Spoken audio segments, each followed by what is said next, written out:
Footy Talk Show. So we are doing a short live for anybody who's watching. We're going to be talking about Gareth Southgate. There's been some very, very big news. I did think there would be a pause for some deliberation, but he's gone. He's walked away from the job pretty much the day after, more or less the day after the final. Obviously, technically 2 days, but he's not thought about it. He's just said, I'm gone, I'm resigning. I've got Ben from United Talks to discuss this on the channel. What did you think, mate? Were you surprised by that? Yeah, I was quite surprised because the FA had essentially made it clear just before the final between England and Spain was played that regardless of the result, Southgate would be staying. Now, ultimately, it was up to Southgate. He'd previously said that regardless of the result, he'd be leaving. So, personally, I feel like this is long overdue. I feel like Southgate has proven time and time again he doesn't know his best squad. He doesn't get his tactics right, and ultimately, I think there's so many better candidates for the England manager job, and we can get into those later. But on the Southgate matter itself, as I say, I think it's long overdue, and I must admit I'm glad it's finally happened. But it's not like anybody's gonna look back at the Southgate era totally negatively. I mean, obviously there are a lot of negatives we can talk about, but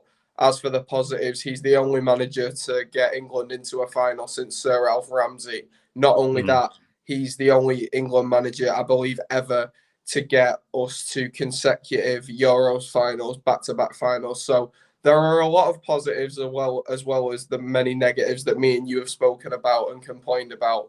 But as I say, I do think he will. He's left a legacy for sure. So I think it's overdue, but I appreciate what he's done.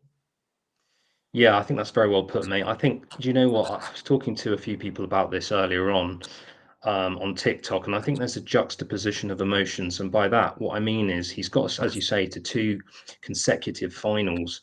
Euro 2020, which was, of course, was played in 2021 due to COVID, and then obviously the final that we had just a couple of days ago.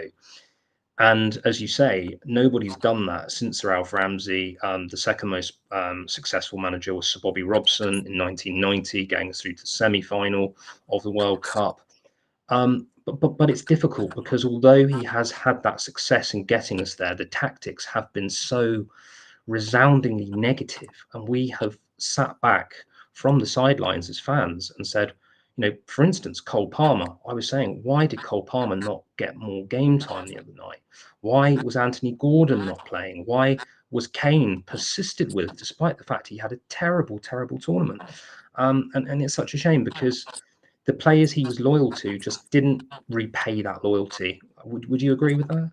Absolutely, I would, and I believe you've hit the nail on the head there. I think Cole Palmer absolutely should have got more minutes. I would go as far to say, I mean, after two performances of his coming onto the pitch in, I think it was extra time the first match and just late on into the game, like the last 10 minutes, the second time he came on.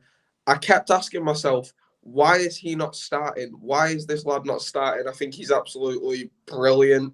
Uh, I guess it's not easy for you to see as an Arsenal fan because he's doing really well for Chelsea. We must admit, and I mean, I don't particularly like Chelsea either. It was annoying between Chelsea and United this season because we were laughing at them for a while and they actually ended up finishing above us. However, I'd like to say we got the last laugh because we won the FA Cup, so we knocked them out of the Europa League and we ended up getting that. But I'm getting off topic here. The point is, Cole Palmer's done very well, both for club and country, and I just don't understand Southgate's mindset not bringing him on more. He literally scored the equaliser against a powerhouse like Spain in the Euros final. Great goal as well. So, yeah, I think Cole Palmer has to start in America. And at least Southgate came to his senses with Kobbie Mainoo. I think Kobbie Mainoo came on the pitch, did a better job than Conor Gallagher and Trent did. But Luke Shaw, I think, came on and did better than Trippier. not just mentioning these guys because they're United players, but yeah, I Mhm. just think Southgate was bringing on the right people, such as Ollie Watkins for Kane, Mm. such as Cole Palmer for Foden. Decisions like that. I believe he was bringing on those players too late, and if he just started a few of them, maybe in one or two of the games, who knows? We could just have a trophy right now, but instead it's the same old story, and you can't say that the man's tactics has not cost us on countless occasions, and that is why I have to be totally honest with myself. I am quite glad that he's resigned. Yeah, I think that's totally right. I think, there were a lot of questionable decisions, and I think, people have to separate the two issues. One of the issues is he a nice bloke? Clearly he's a nice bloke. Yeah, Clearly he's done very well. He's been very successful with England. There's no doubt about that. But the other side of the coin is the fact that he's made some really strange decisions. I mean, Luke Shaw, obviously he's one of your boys. He wasn't fully fit no, for the tournament. He played so little football, and it does beg the question: if you know that a player can't play until possibly the semi-final, which we may not have made. yeah. What if we'd gone out in the quarters or the round of 16? Because it quite easily could have happened. Why bring him? Exactly. Why bring him? He was quality when he got on. He played very well when he finally got minutes, but he just wasn't fit. So there was the likes of Tyrick Mitchell. Why didn't he put him in? Marcus Rashford, I think, was a good shout. He could have added an extra dynamic to the side. Cole Palmer should have got way more minutes. Adam Wharton didn't get a single second on the Yeah, pitch. What was the point in taking him? And when he picked the squad, Anthony I thought, Gordon as well. Anthony Gordon, when he picked the squad, I thought this is a really exciting, dynamic, attacking lineup, and it's brilliant. He's really picked this team with bravery. He's not gone with his old favourites so much. But actually, when we got into the tournament, he did just that. He Yeah, picked the players that he was loyal to, and they didn't repay that loyalty. I saw on Sky Sports News today, Gary Neville said possibly Harry Kane is carrying an injury. Why did he play him? Why do you play a player that's carrying an injury? I just don't especially after you've understand. got Ollie Yeah, Watkins, who sent us into the final with a great goal. I think yeah, he would have been, even Ivan Toney, I might have taken on the pitch before Kane. I genuinely was just that sick of him. mm, And I don't think he was playing his striker role very well. He was often dropping no, into his own half like he was a CDM or something. Mate, you're a striker, you're missing out on opportunities. And even when he was given opportunities, he only seemed to be capable of scoring tap ins and penalties mm, this tournament. The mm. Bayern Munich Kane that we saw that scored over 40 goals was not the Kane that we saw in an England shirt. Sad. Yeah, completely agree. And I think Gary Neville's probably right. I think Yeah, there is a lot of evidence to suggest that he was carrying an injury. And again, that's an inexcusable from a manager to put a player on the pitch who's injured and who's carrying an injury, carrying a knock in a tournament like this, in such an important tournament. He shouldn't have had a single minute if he was injured. And I don't care about loyalty. I don't care about, oh, well, Harry Kane's the captain. Irrelevant. It's irrelevant. It's completely irrelevant. You put yeah. players on the pitch who are fit, who are ready to go, who are in the form of their lives. There's been a few people saying, oh, there was a bit of fatigue. Come on. I mean, I hate to sound like, some of these sort of harsher pundits. By the way, Roy Keane is a pundit I absolutely love. I really enjoy watching him talk about Me football. too. He's my favourite pundit ever because he just He's actually brilliant. speaks what's on his mind. It seems like many pundits are swayed by the media and want to make themselves look good for the public opinion. Roy Keane Yeah. just says, well, he's just honest. And yeah, obviously, I love him for that. So, And I'm sure Roy Keane's response to all of what I've just said would be absolute nonsense. And yeah, of course, and of it is course. absolute nonsense. You cannot conduct an international side in a tournament like that on those metrics. You just can't do it. Absolutely. Loyalty doesn't win you trophies. Being loyal to players doesn't. You need it. You need a killer as a manager, someone that's going to come in there and say, right, you're going to be selected on form. You're going to be selected Yeah. by success. Success is what gets you in the team. Selected by merit rather than just being Southgate's mate. Exactly. Yeah, exactly. And I think there was a lot of evidence to suggest that Southgate was picking players that just, they just didn't they just didn't have it. Yeah. I think the best player in the whole tournament for me, I think Saka did very, very well. I think Cole Palmer did very, very well. He was brilliant. He should have played a lot more football. And I think he could be sat there going home from Germany thinking to himself, I really didn't get a real shout here. You brought me Yeah, on in the final. I scored a brilliant goal, made a number of contributions, scored an ice cold Palmer penalty yeah. in the Switzerland quarter-final game. So I think my reflections on Southgate are, he's a very difficult England manager really to reflect on because he's done some things well, but he's done some things so badly as well. It's a real mix.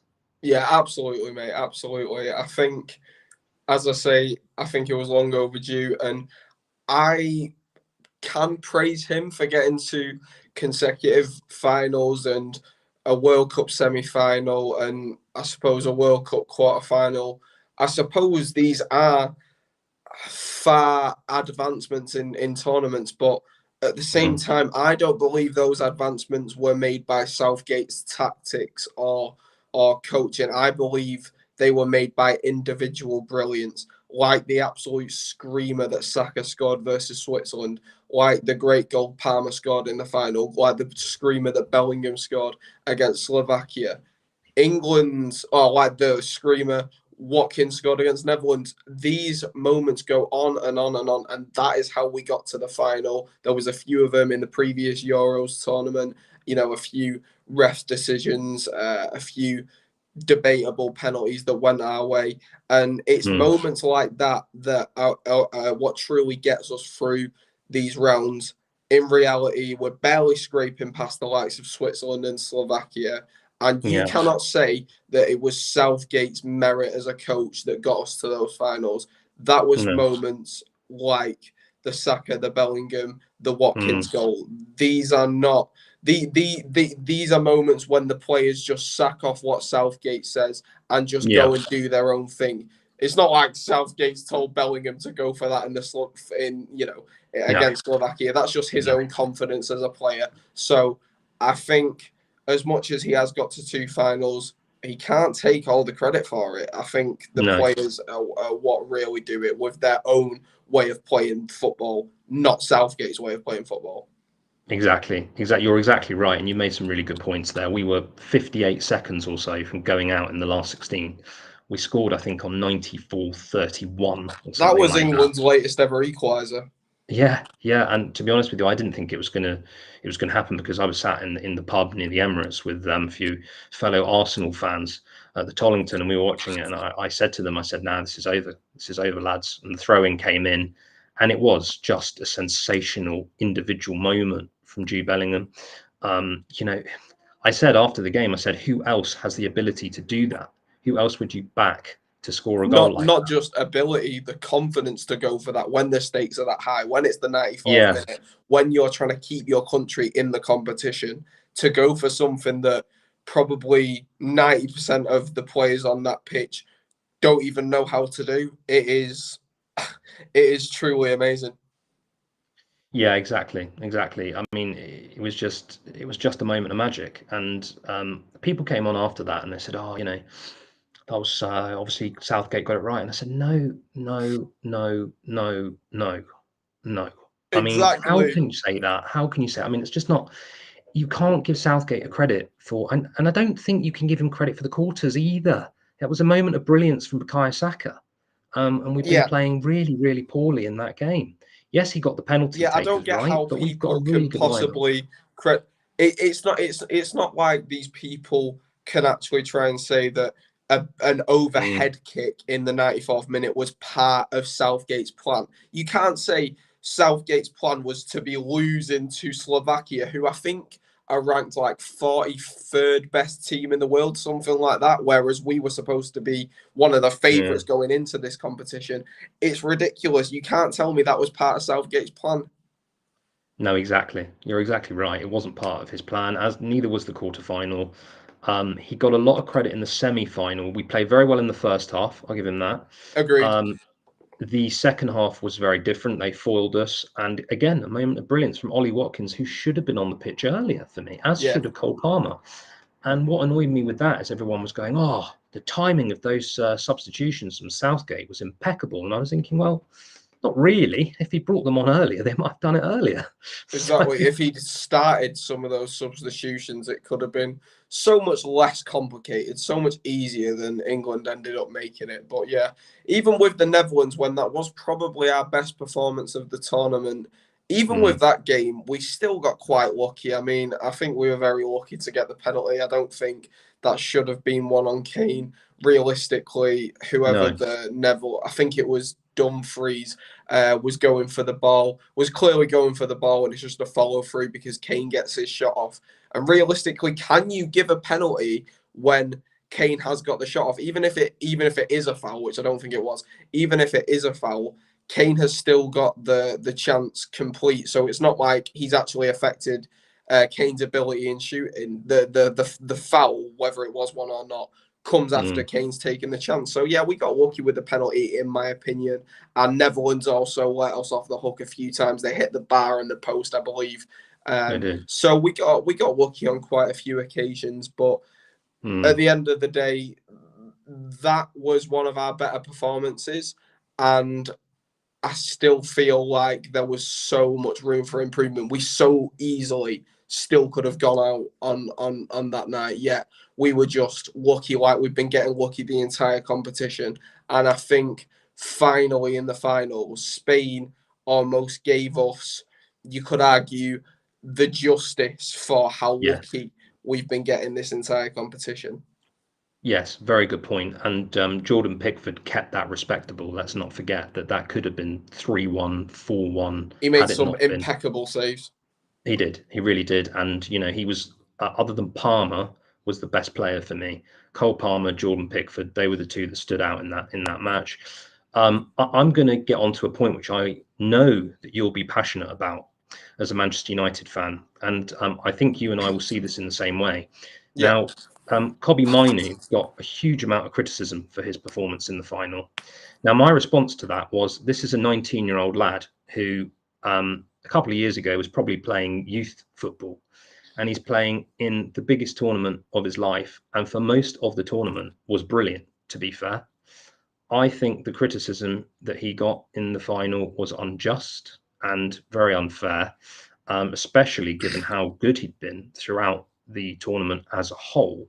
I did see a little bit of one of your videos, and I saw that you were starting to make some pretty good points. So I thought what I'd do today is hand over to you and let you tell me what you think of that point there. yeah, absolutely, mate. I do think you're right. I feel like Kobe Mainoo's 19 in the previous Euros final. Mm, Saka was, I guess you could say, vilified the same way. Obviously, Saka got it a lot worse. Saka just got mm, relentless racism and other abuse, which was disgusting, especially yeah. because it's your own country, it's your own football team, it's your own player, and you're hurling abuse at your own player. And Hmm. Mainu was getting criticism, and as you say, these are just two. Obviously, Saka's older now, but when he did miss that penalty in the final, when Mainu did do. When Mainu did give a performance that wasn't up to the same standards as he's been performing the entire competition, which, bear in mind, I think is easier said than done because Kobbie Mainoo has been arguably one of England's best players. Obviously, he doesn't quite have the experience that the likes of Declan Rice and Jude Bellingham have yet, but I can certainly Mm, see him starting like he has been doing for many years to come for England. yeah. But I just feel like the media is very quick to uh, over judge, over expect of these young players when they forget what that actually does for their mental health, putting so much Mm, pressure on them. Just a couple of years ago, they were doing their GCSEs and now they're in a Euros final. You can't expect that much of them because it's just yeah. too much on their shoulders. It's already a lot them being at that age and playing in a final. And I don't even think Mainu's performance in the final was that bad. Yes, it wasn't as good as his performance against the Netherlands or Switzerland, in my opinion. But I still think he did what he could, and some of the more experienced players I mentioned, like I mean Harry Kane, he did. I thought Mainu, even though he wasn't playing as well, still was twice the player that Harry Kane was. I don't know what Kane was doing. I don't know what Yeah, Kane's been doing the entire tournament, yeah, and that would be, yeah, I guess that would be my response to the yeah. Mainu criticism. And honestly, fair enough, you want to give him criticism now, but I seriously question where these people will be in 3 years. I want to wait and see where Manu goes in 3 years, and I guarantee all of these people will be shut up. That's just my personal prediction. I completely agree with you. Do you know what I think's shocking? Yeah, What I think's truly shocking is the criticism has come on players like Kobe Mainu, Bukayo Saka again. Some disgusting stuff has come out in the media, which a couple of other content creators have told me about. Absolutely disgusting. I just don't understand it. I'm just going to make this point because we both believe, and most people, I think 99.9% of football fans all believe that there is absolutely no place in the game for these idiots, and that's probably the politest way I can put it. of course Um, not. these disgusting scumbags that actually come out with all this bile, they need to go. They need to be banned from the game, and they need to never show their face in and around football again. But the point I'm going to make surrounding that is I think the poorest players in the tournament for me were Phil Foden. He was terrible for me, and I'm afraid Harry Kane. And what I'm not seeing in on TikTok or YouTube or any of these platforms, I'm not seeing people coming out saying, "Us, Harry Kane was dreadful. He's the reason we, didn't win the final." Or Phil Foden was awful. He's the reason we didn't win the tournament. And I'm I not think you could suggesting also that add we Trippier to that list. Trippier, yeah, a good shout. And I'm not suggesting that anybody should do that. I'm really not. At the end of the day, these are human beings that they're capable of brilliance, but they're also capable of an off day, as we all are. I'm not suggesting that they should get criticism or anybody should get criticism. But what worries me is it's always the same people, it's always the same names getting criticism. As you rightly said, Euro 2020 was Saka. Um, this tournament, it's Saka again, and now Mainu. Some of the stuff that was being said about Mainu was just completely unacceptable. He's a 19-year-old boy. And I just Um, want to say quickly, sorry to interrupt, but no, not at all. that hate against Saka is even more annoying this tournament because Mm, he's been 5 times as good as he was last tournament, agree. and he's still getting this abuse. Like, why can't the country just be grateful for such an amazing talent? Exactly. Like, we're actually looking at a world-class player here who is, Exactly. you know, in a season like you mentioned where Kane and Foden, the superstars, haven't really been up to their best. Mm, Saka is maybe not a superstar yet, but certainly getting there. He's yeah. certainly world class. He's certainly got a lot in him. I think it's just so disrespectful and ungrateful to him to Yeah. not only, obviously he doesn't deserve any of that anyway, but to throw it at him when Mm, he's performing as well as he is, scoring great penalties, scoring the screamer he did against Switzerland. Just there's no need. Just go away because exactly. you put it perfectly. Just never show your face in football again. You're Yeah. forgetting that it's more. No, sorry, you're making it more than just a game. Absolutely. I've had a few people follow in the comments, so I didn't know if anybody was going to show up, but I'm going to pull them up on the screen. Dave, the YouTuber 1234, he's one of my TikTok fans or followers, I should say. Hello, mate. How are you doing? Nice to see you on YouTube as well. We've got H&F Football says hello. Hello from both of us as well. Um, how was my day? I'm still reeling a bit on the football related stuff. Really, I'm still a bit sad about it. It's we're all a bit down, aren't we? That we just didn't get over the line once again. Especially to throw 2 finals away in a row. Yeah, exactly. H&F Football says, I love your vids. Thank you very much. I do appreciate that. Big up, man. Thank you. Thank you very much. And finally, I'm sad still. Yeah, we are as well. And ball knowledge is on point. And I'm going to give praise to my guest as well, because his football knowledge is also on point. Thanks very much, mate. Go and check his channel out. He's United Talks. We've combined on a few videos now, haven't we, mate?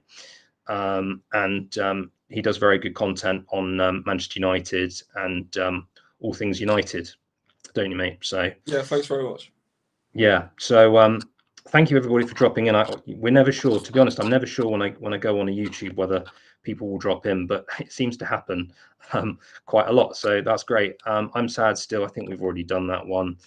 And love your TikTok videos, man. Thank you very much. Do appreciate all of the kindness and support. So we're going to change tack now. We're going to move over to who you would want to replace Gareth Southgate, because Gareth Southgate has left. He's resigned. There's a few names going about.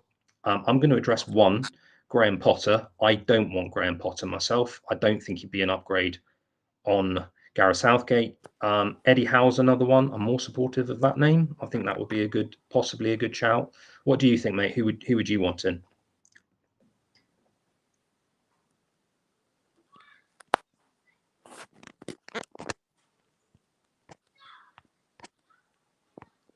We might be having some connection issues, possibly.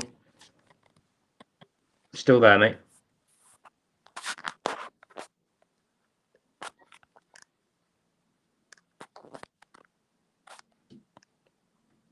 Can you hear me, mate?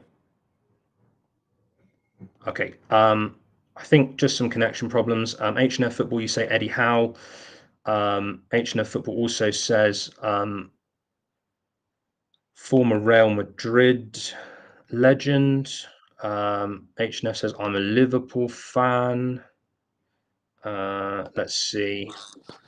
Sorry, Hello, mate. Can you hear me? Yeah, sorry. It seemed to have just completely disconnected. I really don't know what happened there. I do apologise. That's okay. No problem at all. We're still streaming. Yeah, these things happen. We're still on. So, all right, great. I've just read out a couple of I've just read a couple of the comments while you were out there. So basically, people are interacting then.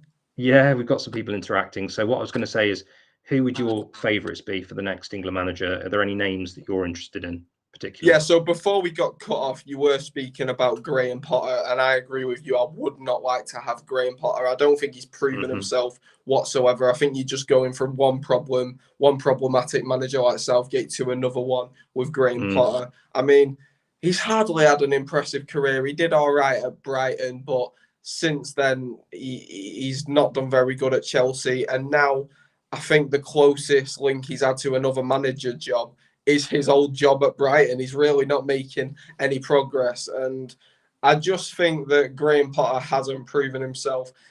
If the FA have to keep the manager English, which I am not against bringing in a foreign manager, I would Me neither. I would still I would take the likes of Pochettino or Jurgen Klopp and take that as a massive upgrade on Southgate. Obviously, I think the two of those are unlikely to be interested in the England job. However, if the FA are absolutely dead set on keeping the manager English, which I don't agree with, but if they must, the ideal man for me right now would be Eddie Howe. Eddie Howe is the only current manager that's English that I think would be qualified for the job. I think he's done a good job at Newcastle. This season he's just had has been much tougher. Obviously, the 22-23 season he qualified for the Champions League, and the 23-24 season he finished 7th, but we must take into account he's had a massive injury crisis. Newcastle were one of the highest ranking teams in terms of amount of injuries this season. So I think overall, Eddie Howe strikes me as a man with a plan, a man with structure. But I do think he'll probably want to keep at it with the Newcastle project. Obviously, they've got very wealthy owners, and he can take that very far. We're Yeah. yet to see how far. So I don't think he'd be particularly interested in the England job right now. However, he would be my ideal choice if it was up to me. Yeah, yeah, good shout. That's a good shout, I think. H&F Football says he's going to look at your page, mate, but he's a Liverpool fan, so but he says he'll still have a look. Well, I Um, appreciate that. Thanks very much. Sometimes United and Liverpool fans can get along. That's nice. Yeah. it can happen. It can happen. England, we need Zidane. I think you mean Zinedine Zidane, says David, the YouTuber. 1234. Personally, maybe, but I don't think I don't think he'd take it. Probably. H&F Football again. Klopp will get the best out of our players, but it's unrealistic. Personally, I don't think he's going to want to come back into football just yet. But I'd you never agree. know. I'd say it is probably unrealistic for the time being. Um, I think he would. I agree. I think he would get the best out of these England players. I think we'd certainly play much better football than we have been doing under Southgate for far too long. Yeah. But Jurgen Klopp right now is either gonna take a rest or maybe take a less stressful job. I believe. I think Mm. England manager straight after all his years at Liverpool is probably quite a big ask for him right now. But if I could take anyone that's currently on the market, it would be Jurgen Klopp. However, I have no idea what his plans are in the future. Yeah, yeah, and I think you're absolutely right. I think the most likely of the names that we've mentioned so far is Eddie Howe. But again, would he want to walk away from Newcastle when he's got so much going for him over there? It remains to be seen. We've got another comment. Thoughts on Palmer's goal in the final? I thought he scored a wonderful goal, absolutely wonderful. It was a great strike. He's so brave, isn't he? You know, he runs onto the ball and he hits it, and he's not scared to have a shot, to have a go. So I thought he was wonderful. I think he should have played a lot more football. We've reflected on that in this discussion so far. Um, we're going to sort of wrap up a little bit. So what I want to ask you, mate, is what would you give our tournament out of 10 as a whole? Are you referring to this year's Euros or how England have played? I'm referring just to the Euros. So the group stage, the obviously the knockout rounds. Obviously, we got all the way to the final, and then obviously lost the final. So, what would you give England for their performance out of 10? Do you think? Well, in terms of match performances, I'd Hmm. say the only one that stood out as quite good was against the Netherlands. I actually think we did decently against Spain as well in certain moments. Yet we did give them many shots and chances. Um, Yeah. to wrap up England's performances as a whole from the group stage all the way to the final, I'd give us a 5 out of 10. Yes, we have got to the final, but people forget that we were on the easiest side of the draw. I should hope we got to the final with the people we had. Netherlands were quite a big threat, but we still were very lucky not to have to face, well, Spain until the Yeah. final and anybody like Germany or France. I mean, Spain's run is not only flawless, but it's even more impressive because they didn't lose a game and had to play the host Germany, France, who have got to two World Cup finals in a row, and you know, if we were in Spain's position, we absolutely would not have got to the final. So Mm. yeah, I suppose their road to glory is very impressive. And as much as I want to boost up my rating out of 10 for England's performances because of the great moments we've seen, because I do have some memories from this tournament. Cole Mm. Palmer equalising, obviously, in the context of us going on to lose that game, it is sad, but at the time, it was an absolutely incredible moment. It was ecstatic. Was. Ollie Watkins scoring, that was absolutely amazing. Mm. Saka's goal, Trent's perfect penalty that sent us through to the semi-finals. Bellingham's goal. There are memories from this tournament. There are amazing goals that we can look back on for years to come. I genuinely don't think we'll see a goal as good as Bellingham's in an England shirt for decades. I don't know if I've even seen a better England goal than that live in my lifetime. It really is a Mm. question I'd have to think about. But overall, I can only give a 5 because these great moments of individual brilliance don't change the fact that a lot of them came so late on in the game. A lot of the Yeah, time, those late equalizers were the first shot we'd had. The first shot on target we'd had in the space of 80 or 90 minutes. That is yeah, completely unacceptable for yeah. a team with the players that England's got. Therefore, we did get to the final, but the performances themselves, based purely on tactics and what was on display from the players, I can only give it a 5 because it was far too inconsistent. Yeah, I think you made some really good points there, actually, and I think some people have been far too generous with their ratings. I mean, I've heard people say, 9 out of 10 and all of this. We got to another final, but the reality of the matter is that we were actually very lucky.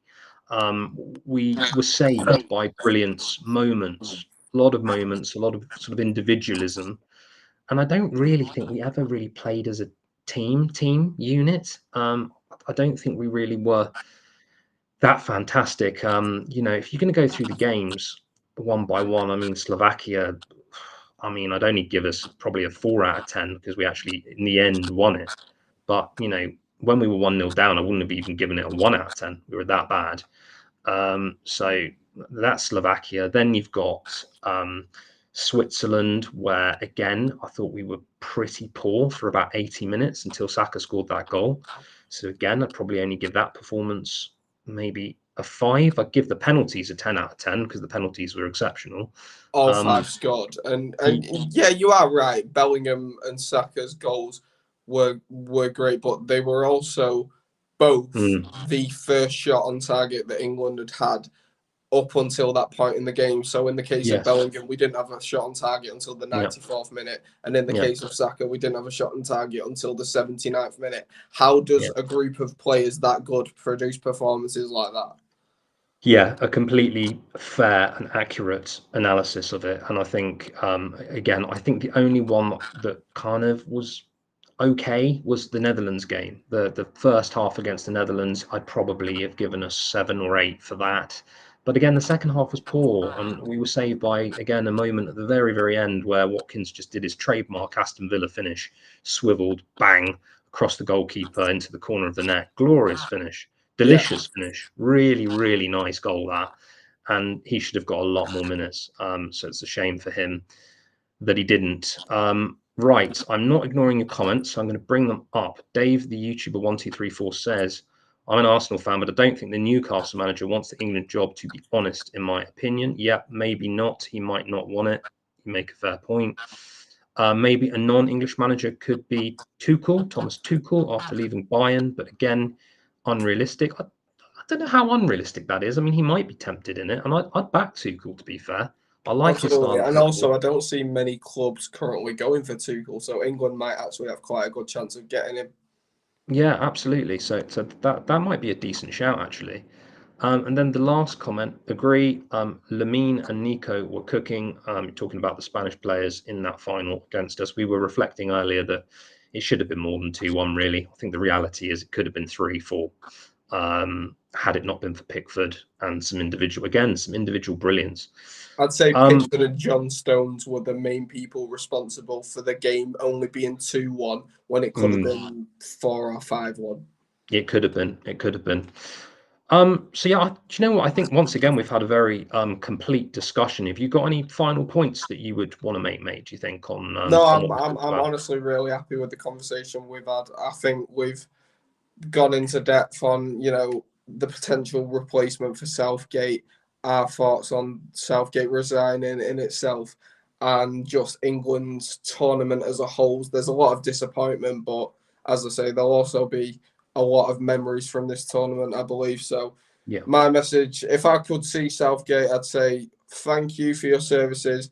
You've done arguably better than any other England manager since Ramsey nobody's even come close to getting to back-to-back finals. Nobody's even got to a final since '66. But at the end of the day, I just don't. At the end of the day, he may have taken us to those finals, but we need somebody that's going to take us all the way. I don't think Southgate's that guy. Yeah, completely agree, and I think you've just summed that up perfectly, actually. And again, with a lot of class that some England fans don't show him, and I think that's the thing. I think you and I see this the same way. Not the man for the future, but you've got to shake his hand and say thank you for everything you've done. Yeah, I Um, wouldn't be surprised if they give him a knighthood. I wouldn't agree with it, but I wouldn't be surprised. yeah, yeah. It's one of those where you give him credit for what he's done for England as a national side. We've got a lot more belief in some areas like penalties, things like that. He's certainly developed us on that level, but it is Yeah, time for him to move on. And for those of you who are watching this now, and those of you who may well be watching this after the fact, I did a Gareth Southgate video on my YouTube channel a little while ago. Actually, it's sort of around the start of the tournament, and it got quite a few views. So um, I think most people sort of agreed with what I was saying. I was saying much what we were just saying just then. yeah, Fair enough. Thank you. Well done. But it's time to move on. And we do move on now to the US 2026 for the next World Cup. And let's hope that finally 60 years of hurt will be the final amount of years of hurt. yeah. Just and we keep bring hoping and that we one bring day it. there'll be a new chapter to this same old story. It's just tiring, isn't it? 30 years of hurt, 36 years of hurt, 48 years of hurt, 58 years of hurt. We need this years of hurt needs to go. Yeah, yeah, it really does. One day, though, one day. Wonder. Yeah, we can but dream. We can but dream. Um, Ben from United Talks, thank you very much again for all your input, mate. Really appreciate it as ever. Everybody watching this now and after the fact, go over to his channel. He does some very good videos. So I strongly suggest you give him a follow, like and comment on his videos. And if you'd be so kind, do the same for myself. I'm AGN Football on TikTok and AGN Entertainment, as you will see on YouTube. Right. Have a good evening, everybody. And Thank you very much for having me on, mate. no problem. Take care, everyone, and see you for the